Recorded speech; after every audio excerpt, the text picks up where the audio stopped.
병을 고치는 주의 능력이 예수와 함께 하더라. 한 중풍병자를 사람들이 침상에 메고 와서 예수 앞에 들여놓고자 하였으나 무리 때문에 메고 들어갈 길을 얻지 못한지라 지붕에 올라가 기와를 벗기고 병자를 침상째 무리 가운데로 예수 앞에 달아내리니 예수께서 그들의 믿음을 보시고 이르시되 이 사람아 네 죄의 사함을 받았느니라 하시니 서기관과 바리새인들이 생각하여 이르되 이 신성 모독하는 자가 누구냐 오직 하나님 외에 누가 능히 죄를 사하겠느냐. 예수께서 그 생각을 아시고 대답하여 이르시되 너희 마음에 무슨 생각을 하느냐. 네 죄 사함을 받았느니라 하는 말과 일어나 걸어가라 하는 말이 어느 것이 쉽겠느냐. 그러나 인자가 땅에서 죄를 사하는 권세가 있는 줄을 너희로 알게 하리라 하시고 중풍병자에게 말씀하시되 내가 네게 이르노니 일어나 네 침상을 가지고 집으로 가라 하시매 그 사람이 그들 앞에서 곧 일어나 그 누웠던 것을 가지고 하나님께 영광을 돌리며 자기 집으로 돌아가니 모든 사람이 놀라 하나님께 영광을 돌리며 심히 두려워하여 이르되 오늘 우리가 놀라운 일을 보았다 하니라. 아멘. 우리가 오늘 이 중풍병자의 이야기를 만나게 되는데요. 오늘 특별히 이제 유대인 학생들, 유대인 친구들이 우리 교회에 와서 같이 연합하고 같이 예배드리는 그러한 날입니다. 그래서 우리가 이 말씀을 같이 그 아이들과 나누고 싶어서 또 하나님께서 이 말씀을 주셔서 오늘 그 예배 가운데 우리가 이 말씀을 나눌 것인데 특별히 이제 하나님께서 이 한 중풍병자를 고치는 이 이야기를 이 예수께서 이 중풍병자를 고치는 이 이야기가 실은 누가복음 5장에서 보면 세 가지의 사건의 어떤 연속으로 나오게 되는데요. 첫 번째가 무엇이냐면 예수께서 제자들을 부르시는 콜링입니다. 그래서 나를 따르라 하시는 그 콜링의 이야기 가운데서 그 모든 것을 버리고 이제 그 레위 그러니까 그 세리 이 마태가 이제 주님을 따르는 그러한 장면들도 나오고 또 그 앞에는 호숫가에 있는 그 이 시몬 베드로가 주님을 따르는 그러한 장면들을 우리가 보게 되죠. 그 뒤에는 이제 이 레위 마태가 이제 따르는 장면이고요. 앞에는 이제 시몬 베드로가 따르는 장면이어서 실은 이것이 이제 그 예수와의 제자가 되는 이 콜링의 그런 그 이야기의 중간에 두 치유의 사건이 끼어 있습니다. 그래서 이것은 굉장히 구조적으로 누가복음은 이 자체를 가지고 우리에게 어떤 말씀을 하시고 있는 것이고 이 구조 자체가 또한 메시지라고 하는 것도 우리가 알고 있어야 됩니다. 실은 우리가 이제 뭐 구조나 형식 뭐 이런 것은 그 내용이나 또 내용이 갖고 있는 어떤 의미나 본질이 아니다 이렇게 생각하는 경향들이 굉장히 많이 있습니다만은 사실은 구조도 중요하고요. 형식이 본질을 지배할 때도 굉장히 많이 있습니다. 그러니까 왜 형식이라고 하는 것을 이 본질을 쌓아두도록 했느냐라고 하는 것은 우리가 때때로는 그 의미나 본질에 대하여서 잘 생각하지 못하고 뭐 접근하거나 혹은 지나간다고 할지라도 결국에는 그 형식이나 구조가 그것을 받치고 있으면 나중에 언젠가는 그 본질에 대하여서 깨닫게 되고 생각하게 되는 것이 뒤따라오는 경우가 훨씬 더 많이 있습니다.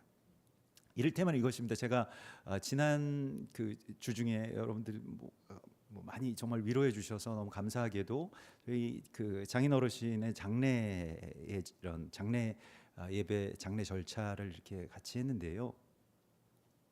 근데 뭐 그 입관 예배를 드리러 입관실에 이제 들어가는데 그 장례 지도사 분들이 두 분이신데 여성분들이셨어요. 요즘에는 근데 사실 얼마나 힘든 일입니까? 시신을 닦고 또 염을 해서 이제 가족들 앞에서 또 시신을 보여드리고 또 그 관에 그 이제 안치하는 그 모든 과정들을 이제 하시는 모습을 이렇게 보게 되었습니다. 근데 뭐 너무 그렇게 그 이제 뭐 경험도 많으시겠거니와 너무 정성스럽게 그 하나하나의 순서를 해주시는 모습을 보게 되었습니다.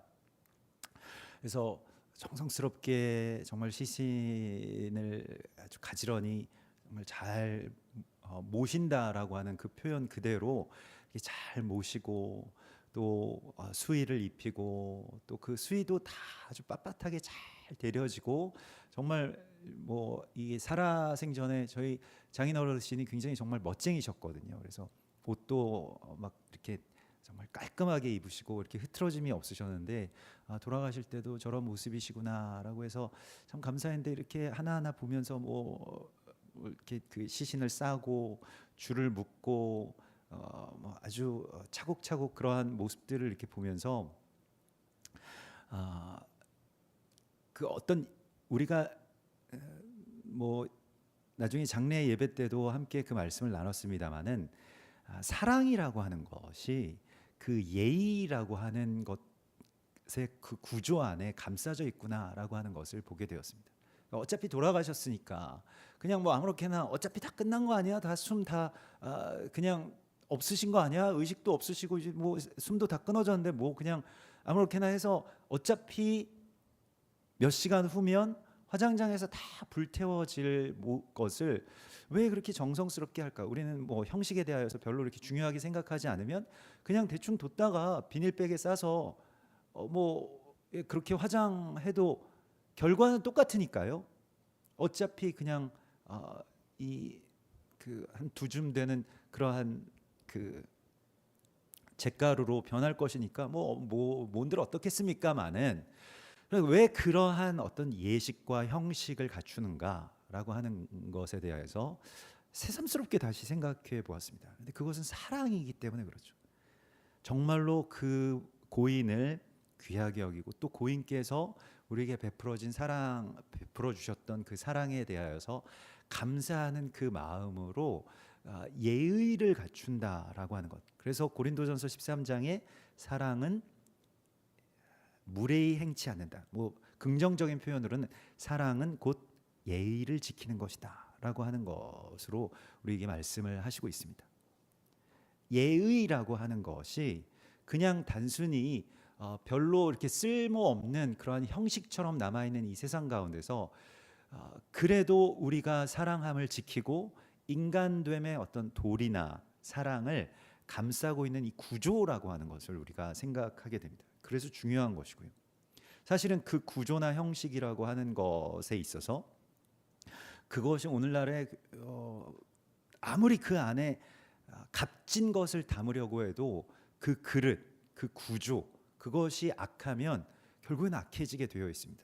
그래서 그것에 대해서 예수님께서도 말씀하셨죠. 새 술을 새 부대에 담아야 된다. 그러니까 담을 수 있는 그 구조가 지금 예전에는 통용되던 것들이지만 지금은 다 낡아서 이제 쓰기 어려워졌다라고 한다면 또한 그 구조를 우리가 새롭게 하나님께서 예수님께서 부어주실 새로운 단계, 새로운 시대의 어떤 그런 구조를 담아내야 된다라고 하는 것 또한 주님께서 우리에게 말씀을 하시고 있습니다.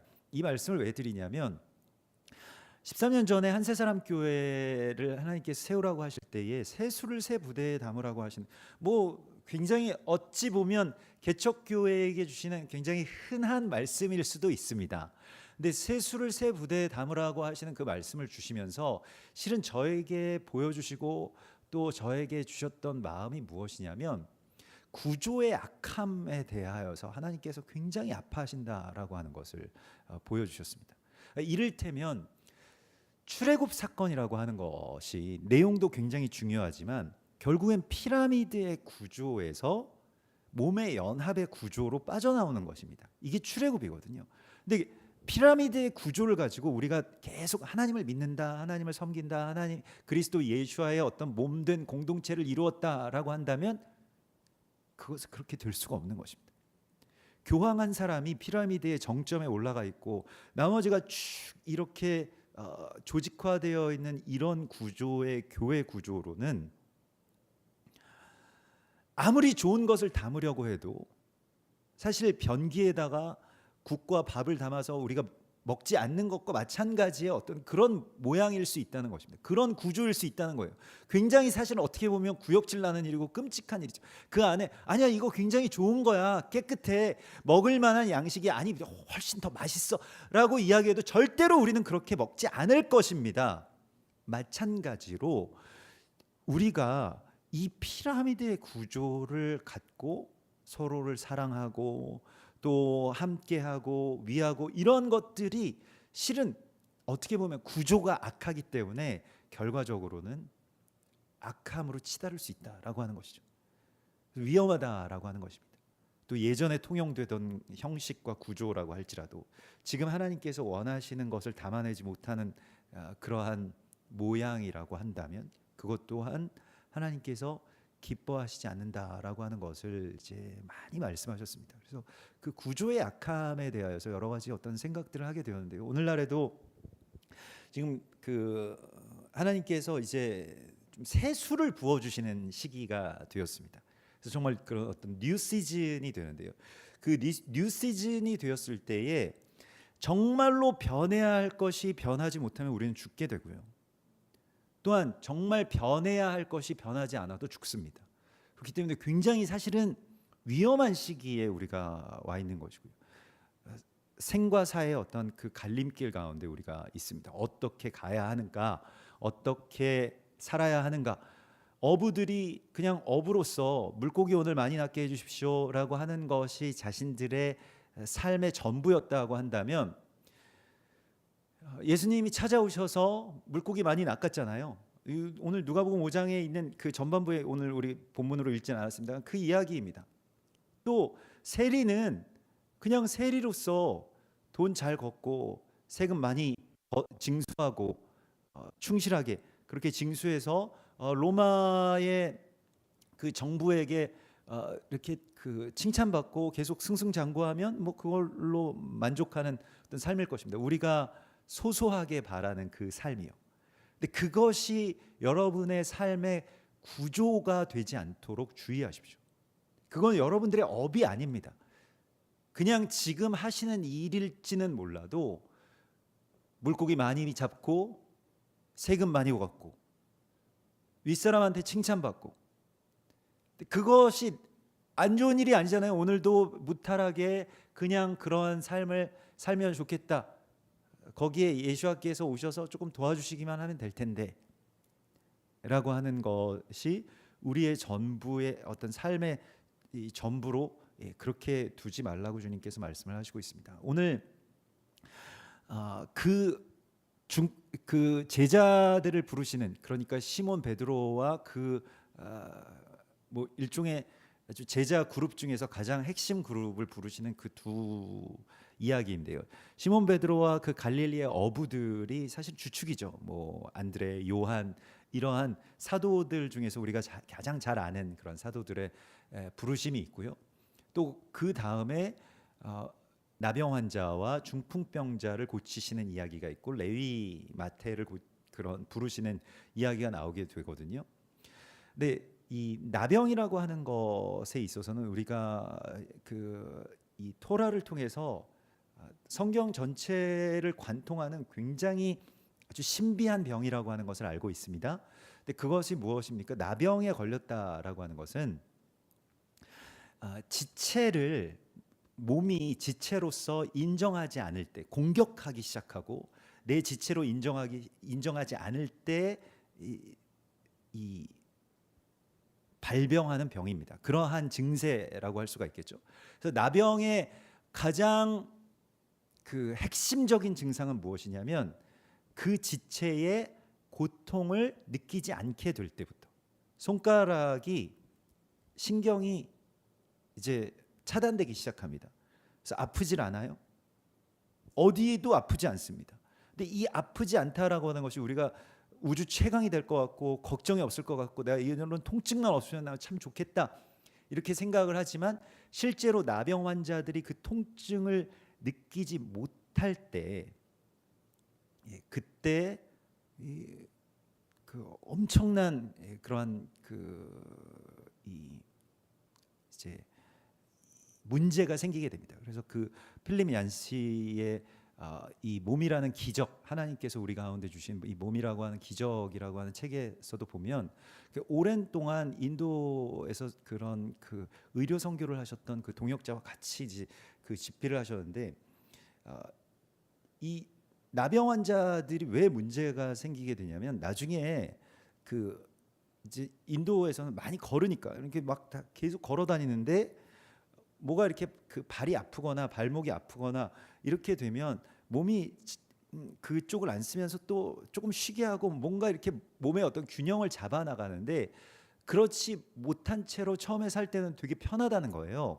그런데 그 고통을 못 느끼는 채로 계속 걷다 보면 나중에 발목이 꺾이고 돌아갔는데도 못 느끼니까 계속 그렇게 그냥 걷는다는 거예요.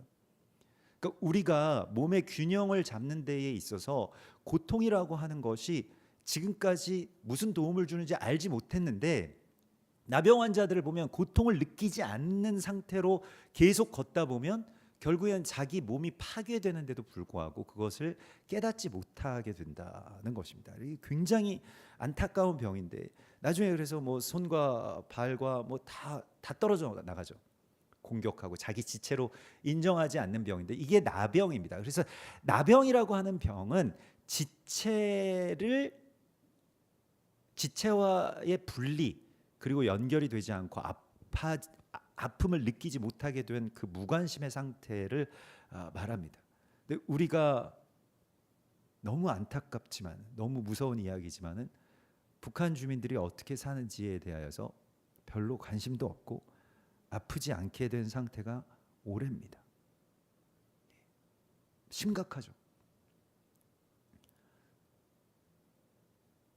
그게 나병이고요. 중풍병은 무엇이냐면 그래서 이 나병이라고 하는 것은 실은 그 이방인과 이스라엘의 어떤 연합 서로에 대해서 아픔을 느끼고 함께 연결되어 있고 또 열방과 우리와 다 같이 그러한 어떤 성령이라고 하는 어떤 신경망으로 연결되는 것을 말합니다. 그래서 성령이 우리 가운데 임하시게 되면요. 전에는 그냥 개개인이 나만 잘 살면 뭐 그만이지라고 생각했던 것에서 벗어나서 상대의 아픔을 알게 됩니다. 그리고 그 마음을 이해하게 되고 깨닫게 되는 것이죠. 이걸 뭐 오늘날에는 공감 능력이라고 하는데요. 실은 이것은 성령이 우리 가운데 주시는 인간으로서의 어떻게 보면 최고의 존엄성이라고 할 수가 있겠습니다. 상대가 아프면 또 상대가 슬프면 나도 아프고 슬픈 것. 저는 실은 모르겠습니다. 이렇게 감정이 메마른 것도 있겠지만 사실 뭐 감정적이기도 한데 사실 뭐 장례식장에서 어차피 천국에 어떤 소망이 우리 가운데 다 있기 때문에 그렇게 막 울거나 그러지는 않거든요. 그리고 장례에 많은 어떤 그런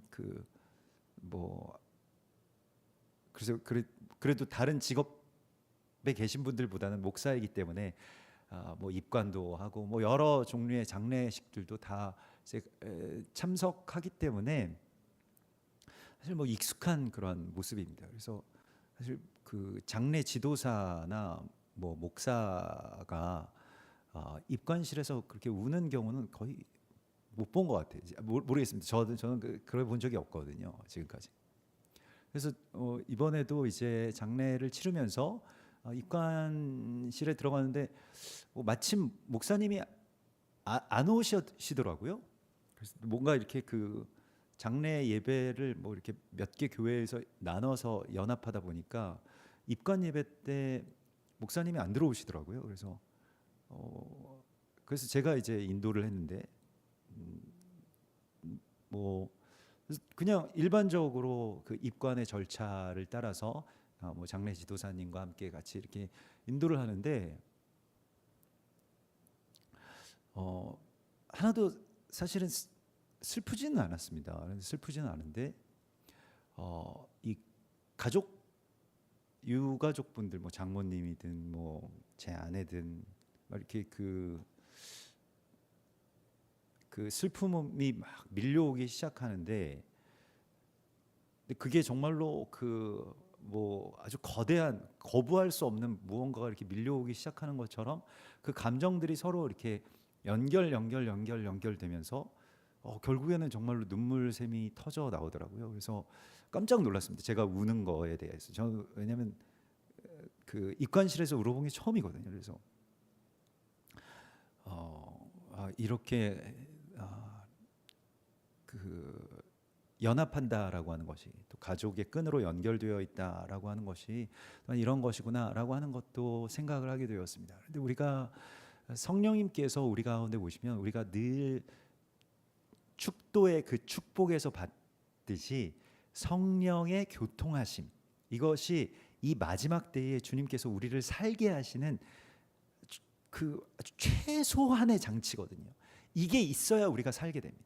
내가 아프면 누가 그 아픔을 느끼고 그래서 나를 위로해주고 와서 도와주고 또 누군가가 아프면 나도 같이 그 고통을 느끼고 이것이 사실은 살아있다라고 하는 것의 기본 중에 기본입니다. 근데 이게 지금 상실되고 있는 시대와 우리가 싸워야 돼요. 우리 자녀들도 그것과 싸워야 되고요.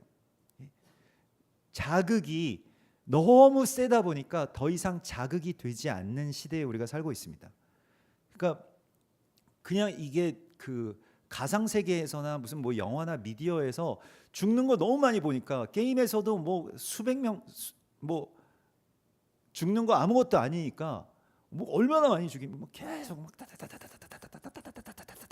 그렇게 해서 사람이 죽어도 나는 아무렇지도 않은 그러한 시대에 우리가 살아가고 있기 때문에 그 아픔을 공감할 수 없게끔 마비시켜 버리는 이 시대가 되었죠. 근데 성령의 그 교통하심, 성령의 그 공감하시는 그 능력을 우리가 복으로서 받아야 되는 시간에 우리가 왔습니다.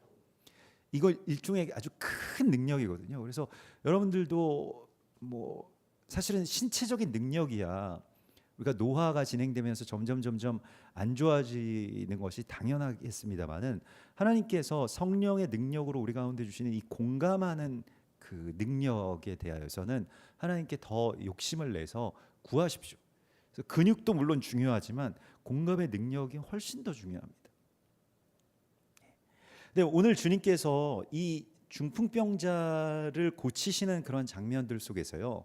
사실 중풍병이라고 하는 이 병이 무슨 병인지를 우리에게 알게 하시는데 사실은 이것도 연합이 마비된 상태를 말하거든요. 그래서 이게 그 중풍병자가 파랄리오라고 합니다. 우리도 뭐 그 패러렐 하면은 이게 장애가 있다는 뜻이잖아요. 그러니까 어떤 그 이게 패럴이라고 하는 앞에 그 파랄 네, 리오 이렇게 두 단어의 합성어인데 이게 다 영어가 다 라틴 헬라어에서 나왔기 때문에 이게 파랄리오라고 하는 것이 사실은 패러렐과 비슷한 그런 뜻입니다. 뭐냐라고 한다면 지체가 있어요. 사지가 있습니다. 그걸 이 파라라고 합니다. 파라는 옆으로 뻗어나간 우리의 지체를 말합니다. 손과 발, 뭐 손가락, 뭐 다 여러분들이 갖고 계신 그러한 신체죠.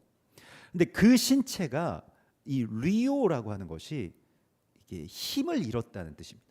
쭉 늘어졌다는 뜻이에요. 힘을 쓰지 못한다는 뜻이에요. 그래서 이 파랄이라고 하는 파라 이게 무슨 뜻이냐면 사실 지체라는 뜻도 있고요, 친구라는 뜻도 있습니다. 그래서 이게 우리가 사지라고 하잖아요. 그 여기 중풍병자가 죄 사함을 얻게 될 때에 어떻습니까? 이 사지가 힘을 쓰기 시작합니다. 그러면 고칠 수가 있게 되는 거예요. 친구가 이 한 사람을 살리기 위해서 돌파를 감행합니다. 엄청난 사랑이 있기 때문에 이 친구 한 사람을 어떻게든 예수께로 데려가야 되겠다라고 하는 엄청난 사랑이 있기 때문에 돌파가 일어나죠. 일종의 이게 혁신인데요. 이 혁신이라고 하는 것이 문이 닫혔어. 사람 많아. 그냥 가자. 야, 귀찮다. 뭐 이렇게 뭐 별거 있겠어. 우리가 식당에서도 막 길을 쓰고 줄 서가지고 막 한 2시간 기다려서 드시는 분들도 있지만은 뭐 그거 먹어봤자 뭐 칼국수 뭐 다 똑같지 뭐 그거를 그 뭐 줄 서가지고 먹니? 난 줄 서서는 안 먹어. 이런 분들도 계시죠. 어떻게든 먹고 싶은 분들은 어떻습니까? 막 길을 쓰고 나서 막 먹고 막 내가 대신 줄을 쓸 테니까 너는 그래 나중에 와라. 막 이럴 정도로 그게 무엇에 대한 어떤 이 애정, 사랑, 무엇에 대한 갈망에서 나오는 것이잖아요. 돌파라고 하는 것은, 혁신이라고 하는 것은 여기에서부터 비롯되는 것입니다. 그런데 이 친구들이 힘을 쓰지 못하고 있으면 그 몸의 본체가 마비가 되는 거예요. 사실 이스라엘과 열방의 관계가 이게 이 나병이라고 하는 문둥병이라고 하는 것은 사실은 이스라엘이 열방에 대하여서 지체로 인정하지 않을 때 일어나는 일입니다. 사실 뭐 꼭 이스라엘만은 아니겠죠. 지금 중풍병도 마찬가지입니다. 이 파랄리오라고 하는 것은 지체가 몸을 또 이 머리를 온전하게 붙들지 않는 데서 그냥 늘어져 있는 거예요. 그래서 원래 이 리오라고 하는 것은 그냥 지체가 힘을 쓰지 못한 채로 친구가 힘을 쓰지 않는다라고 하는 뜻으로도 번역할 수 있습니다. 우리가 이스라엘에 대하여서 정말로 힘을 써야 됩니다. 지금 이스라엘이 예수께로 갈 수 있는 힘은 이스라엘 사람들에게서 나오는 것은 아닙니다. 그 침상을 메고 이스라엘은 침상에 누워 있는 중이죠. 우리가 지난주에 이 발락 말씀을 통해서도 이스라엘은 이 누운 사자와 같다라고 표현을 하고 있어요. 누운 사자가 뭐 쉬고 있는 중이기도 하지만은 그걸 깨워가지고 어떻게든 주님께로 데려가야 될 사명은 우리에게 있다라고 말씀을 하시고 있습니다. 그래서 마지막 때에는요, 이 내 손과 발을 붙들고 그 침상을 붙들 수 있는 친구가 중요한 거예요. 성경은 계속해서 예수께서는 친구에 대해서 계속 말씀하시고 있습니다. 우리가 이 동역자로서 서로 연결돼요. 친구와 그 침상과 그 병자가 연결되는 지점에서 어떤 일들이 일어났냐면 예수께서 이런 말씀을 하세요. 지금 이 장면에서 예수께서 무엇을 말씀하셨습니까? 이 사람들을 보시고, 그러니까 그 4명의 친구를 보시고 오늘 20절에 이 사람아 내 죄사함을 받았느니라. 축하해 주시는 것이죠. 죄사함을 어떻게 받습니까? 우리는 각자의 회개, 각자의 선택, 이걸로만 죄사함을 받는다라고 믿어왔습니다. 그러면 예수와의 피로 우리는 죄사함을 받는다, 이렇게 우리 생각을 해왔습니다. 그래서 각자 개체들의 어떤 선택에 모든 구원 이야기를 다 맡겨놓았습니다. 실은 그러나 그것은 성경적으로 큰 오류가 있습니다. 오늘 중풍병자의 이야기는 어떻게 설명할 건가요? 중풍병자가 자기가 선택했나요? 자기 발로 걸어왔나요? 자기가 낫고 싶다고 했나요? 친구들이 그 중풍병자를 지붕을 뚫고 내렸을 때에, 그리고 이 침상을 아무리 이스라엘의 어떤 주택 가옥 구조가 얼기설기 연결해 놓은 그러한 그 지붕이라고 할지라도 지붕 뚫는 것이 쉬운 일이 아닙니다. 그것도 침상을 그냥 그대로 내릴 만큼 지붕을 뚫으려면 집안은 난리 났을 거예요. 사람들 화났을 것입니다. 아니 그렇잖아요. 우리가 아무리 무슨 얼기설기 뭘로 그렇게 아주 시멘트 그런 지붕은 아니라고 할지라도 기와 지붕은 기와를 다 뜯어낸 건 아니라고 할지라도 아무튼 먼지도 쏟아졌을 것이고요. 사람들 그늘도 해치는 것이기 때문에 굉장히 여러 가지로 어려움이 많았을 것입니다. 그러나 그걸 다 뚫고 어떻게든 내렸죠. 그 기세가 어땠겠습니까? 이 친구들이. 이거는요, 사실은 그 친구들의 기세의 문제예요. 이 사람들 거기 하면 어떡하나 이런 거 아랑곳하지 않고 그냥 그리고 이스라엘이 그 후츠파 정신이 있다라고 하는 것이 어떻게든 들이대고 돌파하고 막 뭐라고 해도 막 이거 지금 꼭 해야 됩니다라고 하는 것이거든요. 오늘 주님께서 우리에게 이것을 좀 배우라고 말씀을 하시고 있습니다. 그래서 어떻게든 이스라엘을 예수와께로 데리고 나가는 것은 우리의 사명이 되는 것이고요. 그래서 그런데 거기까지 갔을 때에 예수와께서 그 사람들의 믿음을 보시고 오늘 20절에 이 사람아 네가 죄사함을 받았느니라. 이게 축복이자 칭찬이죠. 근데 여기에서 죄사함을 열어주십니다. 자, 우리는 이제 보통 이렇게 생각을 했습니다. 그래서 예수와께서 이렇게 말씀하신 것은 이 중풍병자의 죄를 예수님께서 사해 주시는 권세가 있으신 것을 우리에게 알려주시기 위해서 이런 말씀을 하셨죠. 이 뒤에 막 이 바리새인들이 막 노하여서 어떻게 죄 사함을 받았다라고 할 수 있냐? 이건 신성 모독이다 이렇게 말씀을 하시지 않습니까? 근데 예수께서 그러실 수 있죠. 뭐 하나님의 아들이시기 때문에 심판의 주이시기 때문에 죄 사함을 얻었다 이렇게 말씀하실 수 있지만은. 누가복음에서나 성경 전체에서 예수께서 인자라고 당신을 인자라고 지칭을 하실 때에는요. 그 인자 왜 인자라고 지칭을 하실까요? 우리는 보통 그냥 예수께서 인간의 모습으로 오셨기 때문에 인간의 모습으로 왜 오셨습니까? 굳이 인간의 모습으로 불리하게 그렇게 오실 필요가 없잖아요. 하나님의 아들이신데. 또 좀 인간보다는 조금 더 상위의 어떤 레벨로 오실 수도 있었고요. 뭐 더 겸손하시려면 인간보다 더 하위의 레벨로 오실 수도 있었겠죠. 뭐 꽃이라든가 뭐 강아지라든가 뭐 이런 예쁜 걸로 오실 수도 있었겠고요. 근데 인간의 모습으로 오신 이유가 있습니다. 인자로서 오신 이유가 있어요. 예수께서 인자로서 오셔서 인자가 라고 말씀을 하실 때에는요. 예수께서는 지금 우리가 우리 스스로의 어떤 능력에 정말로 뭐 만분의 일도 잘 깨닫지 못하고 자기 자신의 어떤 가치에 대해서 알지 못한 채로 그냥 돈 벌어야지 돈 많이 못 벌면 뭐 아무것도 아니야 이렇게 하는 이 세상의 어떤 폄하 대적의 이상한 어떤 가치 기준에 우리가 사로잡혀서 살아가고 있지만은 실은 우리가 어마어마한 능력을 갖고 있다는 것을 보여주시기 위함입니다. 사람으로서 산다는 것이 무엇인지를 보여주시기 위해서 예수께서 인자로 오신 거예요. 인간의 사람의 아들의 모습으로 이 땅 가운데 오셨는데 그것은 그냥 사람 코스프레를 하시러 그렇게 오신 게 아니고요. 사람을 하나님께서 창조하셨는데 그 사람이 어떤 능력을 가지고 있는지조차도 몰라요. 우리가 스스로가 내가 얼마나 대단한 존재인지를 알지 못할 때에 예수께서 오셔서 인자 사용 설명법을 알려주신 것입니다.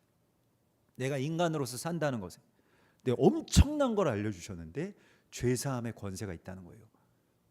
여러분 믿으십니까? 왜 믿기 어렵습니다. 사실은 내가 누구의 죄를 어떻게 사해? 내가 뭐 교황이야? 막 너의 죄를 사하노라 뭐 이러면 사해집니까? 이단 아닙니까? 이렇게 생각을 할 수도 있는데요.